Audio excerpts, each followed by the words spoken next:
Hey y'all, hey, and welcome to another session of Meditations with Marigny. So this morning I wanted to hop on and I wanted to have a quick conversation and follow up to, you guys know I've been on this dating journey. And so I wanted to talk briefly about your non-negotiables. And the non-negotiables that I'm speaking of are things that you know that those are things that you're going to have in a relationship. And one of the things that I have learned is no matter how much I am connected with a person, I have learned that even in our 50s, there are some men that just do not understand the art of communication. And when I say the art of communication, at our age, you're really going to have to make a choice that you want to adjust to what your lifestyle is. So when we were younger, we adjusted based upon the fact that we were still growing and developing and becoming who we are. In our case now, many of us are already pretty much who we're going to be. We may have some levels of flexibility in our change and the way that we deal with someone, but for the most part, our personality traits are set. And one of the things that I have noticed is that, like, I might have really good connectivity with someone, and we even have a good chemistry. But in the end, there's not a good communication factor. And what do I mean by that? You're going to have challenges. Like, I don't want a false pretense to be out there that just because we're 50 years old or we're 40 something years old or we're 60 years old, that we don't have challenges, because we will. You're talking about two people who are already living their life the way that they are living, and they're trying to come together to mesh them. So personality traits are going to arise. And when they do, you got to be mature enough to talk about them. Hey, this right here is an issue, or this right here comes up, and how do we deal with that? Like, is this something that you normally do? Is this something that you continue to do? Like, is this something that's important to you? You have to have those hard conversations in order to be able to establish yourself with someone. And I'm saying that because what I have learned is that I'm open for any level of communication. If I meet someone and I have a good connection with them, and they say, Marigny, you do this, blah blah blah, I want you to work on that component. I'm willing to do that because I'm willing to work on that component for my person. What I do have a problem with is when you bring something to someone's attention, and this can be for men and or for women. If you bring something to someone's attention and they make an effort to acknowledge first that you brought it to their attention. Secondly, they look at a plan for how they're going to adjust that or make a change to it. And then thirdly, they don't have a problem with apologizing when they've done something that may have offended you extremely.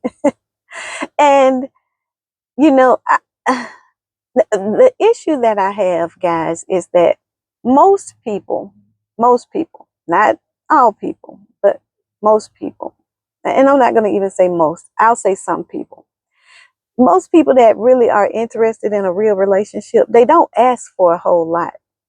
Those people that are asking you to pay their bills and they're asking you to, do this for them, or, you got to cook for him, or you got to clean for him, you got to wash his clothes. The women that are asking, you got to pay her bills, you got to get her nails done, you got to get her lashes done, you got to be her maintenance man. Um, those people are not really typically looking for a real relationship. The people who are looking for real relationships, most of the time, they are just not that hard to please. The men are going to be men that they're happy with whatever their woman is happy with. The women are going to be women that they are pretty much happy with whatever their man is happy with. So when you meet someone in that category and they bring something to your attention that they say, this is important to me, you have to pay attention to that.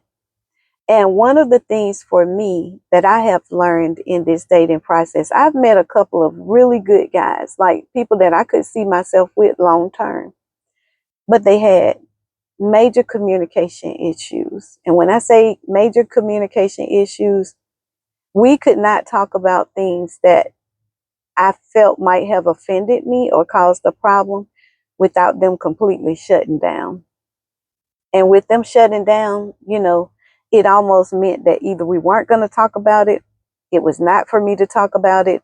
If I did say something about it, they would do something like, stop calling me, or they're going to shut down, like that passive aggressive personality trait. That's not going to work with me. And it's not going to work with me because that's what I dealt with my ex-husband. He was passive aggressive.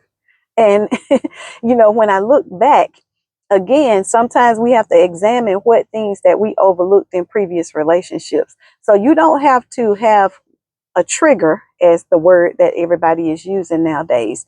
You don't have to have a trigger for what you do and don't do. But what you do have to have is boundaries for not repeating the same thing that you've already done before. So for me, it is important that the things that I saw that I overlooked in my previous relationships. So for instance, I want to give real situations. The woman who my ex-husband had the affair with, she was in his life when I met him. She was a part of his circle. She was somebody that was there already. So we had discussions about this woman prior to me marrying him. We had discussions about her still calling him, still contacting him still doing work with him, because they worked in the same circle for some of their side jobs. And we had discussions about that. Where I messed up at and where I have to take responsibility for it is that when I brought those things to his attention and he did not resolve them, it was not his problem to fix that. It was my problem or my responsibility to make sure that I then cut that relationship off. So I moved forward with marrying him. I continued to go forward knowing that this woman was already in the picture. So when the affair took place, yes, it was a shock. But then again, if I'm really honest with myself, was it?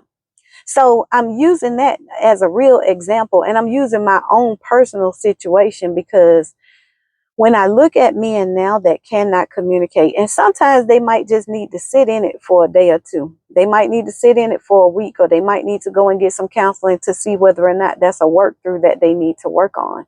But what I know is that that's a deal breaker for me, because I'm not going to be in a relationship with somebody anymore or ever again that I cannot communicate with them properly. We ought to be able to have a conversation about something that is not good for either one of us, and we not have to go into a complete shutdown. It reminds me of the little boy syndrome. And, all of us have a little girl that's in us. All of us have a little boy that's in us. And so, you know, boys that like little girls, they typically gonna push them down on the playground. But the boys that really like the little girl are going to come back and they're going to at least say, I'm sorry. I know I pushed you down on the playground, but I came back and I'm going to bring you my rock. This is my favorite rock. And he's trying to apologize. He's going to acknowledge that he know he pushed her down. She skinned her knee. And he's going to try to help clean that up. I'm not saying that the man has to always come back and do that, because that's not true. Sometimes it's the woman that needs to make that apology. But when you do something and you offend someone and you do not take ownership of that, that is a red flag that you need to not move forward with that person. Now, if they decide to go and do the work, or they come back and they say, hey, it took me a week to think about this, and I see your point of view, then you can reconsider that. And sometimes after a week, like with me, the way that I'm looking at things now, I just feel like if you're not mature enough to really examine that kind of initially, it just makes me wonder where your communication maturity is at. And so again, and the thing is, I talk to other guys that I may not even have as great of a connection with them, but communication is a key. And sometimes with masculine men, y'all, and I'm just gonna say this, brothers, y'all can take it like a grain of salt. And with a masculine man, sometimes there is a borderline between that point of your masculinity and your leadership and that line of control. And you have to be very careful that you don't push that line.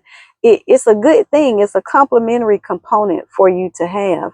However, it is something that you really have to work at managing, because it can become a control process if you don't really understand yourself.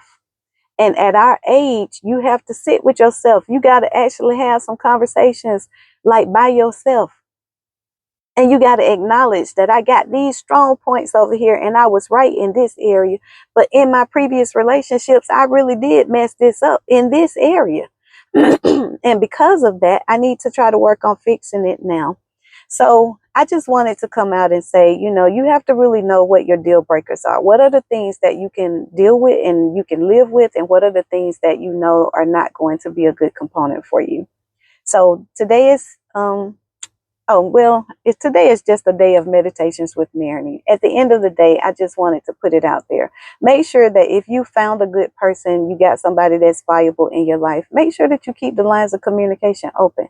Because if they are a good catch, then most times if that person really has a care for you, they're willing to try to make the adjustment that they can in order to keep the relationship and to move it forward. So I want you guys to have an awesome day. Know that this is Meditations with Marigny. If you like the video, click like. I'd love for you to share it with a friend and invite someone to subscribe to my channel. Have a good day. Bye.